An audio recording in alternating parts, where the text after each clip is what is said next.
हाय student, BCom sem five उसका जो premium course है, देखो मैं आपको बता रहा हूँ। ये आप मेरे चैनल पे जाओगे, वहाँ पे आप प्ले लिस्ट में जाना, यहाँ पे आप देख सकते हो प्ले लिस्ट। उस पर आप ये देखोगे, ऊपर ऊपर ही है BCom sem five premium course, उसमें 37 वीडियो हैं। ठीक है, इसको आप क्लिक करोगे तो आपको पता चल जाएगा कि कौन से वीडियो अवेलेबल हैं। ठीक है, तो जस्ट अ मिनट, आप देख सकते हो इसमें क्या है। स्टैटिक्स के 3 चैप्टर हैं और कॉस्ट एंड फाइनेंशियल अकाउंटिंग के 3 चैप्टर हैं, प्रोसेस कॉस्टिंग 1, 2 एंड 3। ठीक है, आप ये अच्छे से चेक करना। देखो ये वीडियो अगर जो आपको देखने हैं ना, तो आपको ज्वाइन बटन पे क्लिक करके सब्सक्रिप्शन लेना पड़ेगा। ध्यान रखना, सब्सक्रिप्शन लेने के भी 3 लेवल हैं, आपको तीसरी लेवल में जाना है, BCom sem five premium course. ठीक है, उस चीज़ का ध्यान देना। और दूसरी बात मैं आपको बता दूं, ये जो कोर्स है एट प्रेजेंट मेरा इतना ही बना हुआ है, जिसमें स्टेट के 3 चैप्टर हैं और कॉस्ट एंड फाइनेंशियल अकाउंटिंग के 3 चैप्टर हैं, प्रोसेस कॉस्टिंग 1, 2 एंड 3। तो आपको सही लगे तो ही लेना, आपको ऐसा लग रहा है कि बेनिफिशियल है हमारे लिए तो ही लेना। बाकी ये मैं गारंटी दे रहा हूँ, जितने भी बने हुए हैं आपको अच्छे से समझ में आ जाएंगे। ठीक है, तो प्लीज़ आपको सही लगे, आपको वैल्यूबल लगे तो ही लेना, अदरवाइज मत लेना। मैं इससे ज़्यादा वीडियो एट प्रेजेंट नहीं बना सकता। ठीक है, तो आपको सही लगे तो लेना। और अभी हम इस वीडियो में क्या समझेंगे, ये कॉस्ट एंड फाइनेंशियल अकाउंटिंग की पेपर स्टाइल बताऊंगा आपको। और आप प्लानिंग से करोगे ना, तो आपको पता चल जाएगा किस चैप्टर में से क्या आ रहा है। ठीक है, तो बहुत, और आपको इम्पोर्टेंट भी बताऊंगा कौन से सम आपको करने चाहिए। ठीक है, तो देखें, देखो कॉस्ट एंड फाइनेंशियल अकाउंटिंग की हम पेपर स्टाइल समझ रहे हैं। तो आप देखो इसमें जो क्वेश्चन 1 है ना, वो किस में से आएगा, प्रोसेस कॉस्टिंग 1 में से। ठीक है, प्रोसेस कॉस्टिंग 1 में से आपका क्वेश्चन फर्स्ट ही आएगा। तो उसमें आप देख सकते हो इस तरह आ सकता है, प्रोसेस कॉस्टिंग 1 का एक सम आएगा, कितने मार्क का होगा, 14 मार्क का होगा। ठीक है, और में क्या आ सकता है, और में हो सकता है 7 मार्क के 2 सम हो, या हो सकता है दोनों 7 मार्क की थ्योरी आ जाए, या ऐसा भी हो सकता है सिर्फ एक ही सम है 14 मार्क का और में कुछ आ ही नहीं, तो आपको वो 14 मार्क का करना पड़ेगा। तो कहने का मतलब आपको सम तो आने ही चाहिए, और अगर जो और में थ्योरी भी आ जाए तो इजी रहेगा। ठीक है, तो मीन्स क्या है, ऐसे भी बहुत सारे स्टूडेंट हैं जिन्होंने एंड टाइम पे देख रहे हैं, स्टार्टिंग से उन्होंने तैयारी नहीं की है। तो ऐसे बहुत सारे स्टूडेंट हैं, तो अगर जो आपने तैयारी नहीं की है तो आप थ्योरी पे भी फोकस कर सकते हैं। पर देखो, बोल नहीं सकते हैं, हो सकता है 14 मार्क का एक सम आए तो आपको वही करना पड़े। ठीक है, पॉसिबिलिटी है, जो भी है मैं आपको वो बता रहा हूँ। तो देखो प्रोसेस कॉस्टिंग 1 में एक सम आने का चांसेस है 14 मार्क का, और में थ्योरी या शॉर्ट सम 7 मार्क के शॉर्ट सम या थ्योरी आ सकती है, थ्योरी आने के चांसेस थोड़े ज़्यादा हैं। ठीक है, और बी में क्या आएंगे, एमसीक्यूज और शॉर्ट क्वेश्चन आंसर। एमसीक्यूज आने के चांसेस ज़्यादा हैं। ठीक है, और वो कितने मार्क के होंगे, 4 मार्क के। ये तो हुआ आपका क्वेश्चन 1। अभी देखो क्वेश्चन 2 में क्या होगा, क्वेश्चन 2 में प्रोसेस कॉस्ट, मतलब उसमें 2 चैप्टर हैं, process costing 2 and process costing 3। इसमें से सेकंड क्वेश्चन आपका कवर होगा।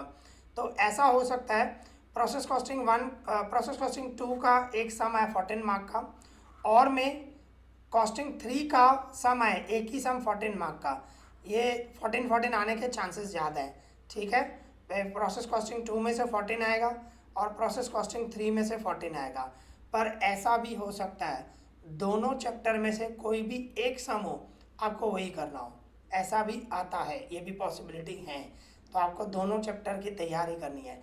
और मैं आपको बताऊं, प्रोसेस कॉस्टिंग 2 तो आप कंपलसरी करना ही, सबसे इजी चैप्टर यही है। ये आप प्रोसेस कॉस्टिंग 2 करोगे ना, 14 में से 14 मार्क्स ला सकते हो, इतना इजी चैप्टर है।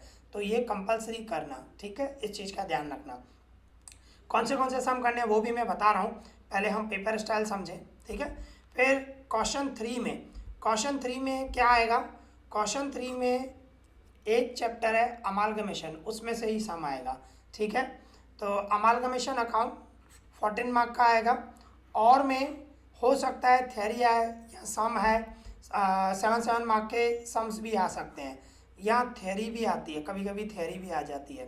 अगर जो आपका अमालगमेशन चैप्टर नहीं सीखा हुआ है तो थ्योरी भी कर सकते हो। पर देखो पॉसिबिलिटी क्या है मैं आपको बताऊं, ज़्यादा चांसेस ऐसा है एक सम आएगा वही करना होगा, चांसेस ये ज़्यादा है, ठीक है, पर बोल नहीं सकते। इसमें चांसेस ऐसा भी है 14 मार्क का एक सम है और में 14 मार्क का दूसरा सम है, फिर दोनों में से कोई भी एक सम करना हो, ऐसा भी हो सकता है, ठीक है। तो अमालगमेशन में से थर्ड क्वेश्चन आएगा, और बी में क्या आएंगे, एमसीक्यूज आएंगे। एमसीक्यूज कितने हैं, 3 मार्क के आएंगे, ठीक है। यहाँ पे क्वेश्चन 2 में भी एमसीक्यूज हैं, ठीक है, ये ध्यान रखना, क्वेश्चन 2 में भी एमसीक्यूज आने के चांसेस हैं 4 मार्क के, ओके ये। और क्वेश्चन 1 में जो एमसीक्यूज आएंगे ना वो प्रोसेस कॉस्टिंग 1 के होंगे, और क्वेश्चन 2 में जो आएंगे वो प्रोसेस कॉस्टिंग 2 और 3 के एमसीक्यूज आने के चांसेस हैं, और इसमें क्वेश्चन 3 में अमालगमेशन के आएंगे, ठीक है, इस चीज़ का ध्यान रखना। और इसके बाद क्वेश्चन 4 में एक चैप्टर है एब्जॉर्प्शन अकाउंट, उसमें से ही कवर होगा, एक चैप्टर ही है, ठीक है। तो एब्जॉर्प्शन अकाउंट उसमें क्या होगा, 14 मार्क का सम आ सकता है, और में थ्योरी भी आ सकती है, हो सकता है 7 मार्क के 2 सम है, हो सकता है सिर्फ एक ही सम है 14 मार्क का, वो आपको करना हो, और चांसेस इसके ही ज़्यादा हैं, एक ही सम आएगा 14 मार्क का वो आपको करना हो, और में कुछ भी नहीं आए, ऐसी पॉसिबिलिटी है, ठीक है, मोस्ट ऑफ ऐसा आता है इसमें, ओके। और इसके बाद एमसीक्यूज आएंगे 3 मार्क के, और ये एब्जॉर्प्शन में से ही आएंगे, ठीक है। तो ये तो हुई पेपर स्टाइल। अभी देखो मैं आपको इम्पोर्टेंट सम बता रहा हूँ, आपको किस तरह प्लानिंग करनी चाहिए, कौन से सम करने चाहिए। देखो अभी जो मैं सबसे पहले आपको बता दूँ, जो इम्पोर्टेंट मैं क्वेश्चन देने जा रहा हूँ, मेरे पास बुक जो अवेलेबल है 2022-23 का एडिशन है, ये ध्यान रखना, तो उसमें से मैं नंबर दे रहा हूँ, ठीक है। तो देखो यूनिट 1 में एक ही चैप्टर है प्रोसेस कॉस्टिंग 1, तो प्रोसेस कॉस्टिंग 1 में आपको इतने सम करने चाहिए जितने मैं आपको दे रहा हूँ, ज़्यादा नहीं दिए, 5-6 सम ही है। इलस्ट्रेशन 4, 13, इसके बाद एक्सरसाइज में से क्वेश्चन 11, 12, 21, 34, 35, इतने आपको कम से कम करने चाहिए, ठीक है, लिमिटेड ही हैं। और इस चैप्टर की आपको थ्योरी भी करनी चाहिए, चांसेस हैं थ्योरी आने के, भाई प्रोसेस कॉस्टिंग 1 की और में थ्योरी आने के चांसेस हैं, तो उसमें थ्योरी कौन सी है, ये इंपॉर्टेंट है, right short note on joint product and by product, इसके बाद नॉर्मल लॉस, एबनॉर्मल गेन, और difference between process costing and job costing, ठीक है, ये थ्योरी है, ये थ्योरी भी आपको करनी चाहिए, ठीक है। अगर जो आपकी मेन क्या होता है, सम 14 मार्क का तो आएगा, वो कंपलसरी है, और में थ्योरी आने के चांसेस हैं इसमें, ठीक है। तो अगर जो आपकी प्रोसेस कॉस्टिंग 1 में तैयारी नहीं है तो आप थ्योरी करके जाएं, 14 मार्क कवर कर सकते हो, ठीक है। अभी इसके बाद अभी देखो यूनिट 2 में 2 चैप्टर हैं, एक प्रोसेस कॉस्टिंग 2 है, ये आप देख सकते हो चैप्टर 2 प्रोसेस कॉस्टिंग 2, एंड नीचे है प्रोसेस कॉस्टिंग 3, ये यूनिट 2 में है, इसमें से क्वेश्चन 2 कवर होगा, और मैं इसमें आपको सजेस्ट करूँगा प्रोसेस कॉस्टिंग 2 तो करके ही जाना, करने दोनों चाहिए, क्योंकि पता नहीं है कोई भी आ सकता है, एक सम आ जाए प्रोसेस कॉस्टिंग 3 का हो, क्या कर सकते हो, आपको करना पड़ेगा, हो सकता है, पर चांसेस क्या है 2 की और में 3, इसमें चांसेस ज़्यादा ये हैं, प्रोसेस कॉस्टिंग 2 में से एक सम आएगा, और में प्रोसेस कॉस्टिंग 3 में से दूसरा सम आएगा 14 मार्क का, चांसेस हैं, देखो बोल नहीं सकते, चांसेस हैं, ठीक है। तो प्रोसेस कॉस्टिंग 2 तो आप करना ही, बहुत ईजी है, और मैंने ज़्यादा सम नहीं दिए, सिर्फ 3 सम दिए, इलस्ट्रेशन 3, 5 एंड एक्सरसाइज में से क्वेश्चन 4, ये 3 सम भी आप अच्छे से कर लोगे ना तो एग्जाम में इस टाइप का आ जाएगा, और बहुत इजी है, मैं सभी स्टूडेंट को ये बोलता हूँ कर रहा हूँ, जरूरी है, मतलब बहुत इजी है, पूरे बुक में सबसे ज़्यादा चैप्टर यही इजी है, और इजीली 14 मार्क्स आप सभी स्टूडेंट ला सकते हैं, ठीक है। तो ये प्रोसेस कॉस्टिंग 2 जरूर करना। इसके बाद आ जाओ प्रोसेस कॉस्टिंग 3 में, आपको ये सम करने चाहिए, इलस्ट्रेशन 9, 10, 11, और इसके बाद एक्सरसाइज में से क्वेश्चन 10, 11, 14, 19, ये ठीक है। मैं देखो लिमिटेड सम दे रहा हूँ, आपको इतने सम करने पड़ेंगे, ठीक है, मिनिमम इतने। ये तो हो गया प्रोसेस क्वेश्चन 2 यूनिट 2, ठीक है, प्रोसेस कॉस्टिंग 1 और 2 और 3। अभी हम यूनिट 3 देख रहे हैं, यूनिट 3 में एक ही चैप्टर है अमालगमेशन अकाउंट्स, ठीक है। अमालगमेशन अकाउंट्स उसमें आपको ये इलस्ट्रेशन करनी है, इलस्ट्रेशन 9 एंड 10। इसमें जो इलस्ट्रेशन 10 है ना, ये मोस्ट इम्पॉर्टेंट है, मोस्ट इम्पॉर्टेंट है। इस टाइप का एग्ज़ाम में ज़्यादातर आता ही है, ठीक है। पर मैं आपको बता रहा हूँ, ऐसा नहीं सिर्फ आप इलस्ट्रेशन 10 पे ही डिपेंड रहो, ऐसा नहीं, आपको जो मैंने सम दिए इतने तो आपको करने पड़ेंगे, ठीक है। क्योंकि बोल नहीं सकते, अगर जो नहीं आया तो उस टाइप का तो क्या करोगे आप, तो आपको इतने करने चाहिए मिनिमम।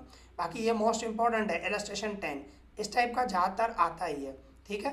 एक्सरसाइज में से आपको ये करने हैं, क्वेश्चन 3, 5, 8, 11, 12 एंड 14, ये एक्सरसाइज में से करने हैं। और इसके बाद यूनिट 4 में चैप्टर 5 एब्जॉर्प्शन है, एक चैप्टर 6 भी है, पर वो आप नहीं करें, नहीं आता है, इसमें से ही आ जाएगा, ठीक है। एब्जॉर्प्शन अकाउंट्स, तो उसमें आप देखो इलस्ट्रेशन आपको ये करने पड़ेंगे 4, 5, 10। इसमें भी इलस्ट्रेशन 10 मोस्ट इम्पॉर्टेंट है। जैसे मैंने आपको अमालगमेशन में बताया इलस्ट्रेशन 10 मोस्ट इम्पॉर्टेंट है, इसी तरह ही ऑब्जर्वेशन में भी इलस्ट्रेशन 10 मोस्ट इम्पॉर्टेंट है। एग्जाम में मोस्ट ऑफ इस टाइप का आता है। फिर से मैं बोल रहा हूँ, सिर्फ इस पे डिपेंड मत रहना, मैं आपको जो इम्पोर्टेंट है, जो एग्जाम में आते हैं, वो आपको इन्फॉर्म कर रहा हूँ। और आपको जो भी मैं आपको सम दे रहा हूँ, इतने आपको करने पड़ेंगे, ठीक है। तो ये इलस्ट्रेशन 4, 5, 10 और एक्सरसाइज में से क्वेश्चन 6, 9, 12, 13, ठीक है। तो इस तरह जो मैंने क्वेश्चंस दिए हैं लिमिटेड, आपको इतने करने पड़ेंगे। और पेपर स्टाइल आपने अच्छे से देखी, तो उसमें क्या है, आप प्लानिंग से करोगे ना तो अच्छे मार्क्स ला सकते हो, ठीक है। तो यहाँ पे आई होप आपको ये वीडियो पसंद आया होगा, तो प्लीज़ लाइक करें, शेयर करें एंड सब्सक्राइब करें। इस वीडियो में इतना ही, थैंक यू।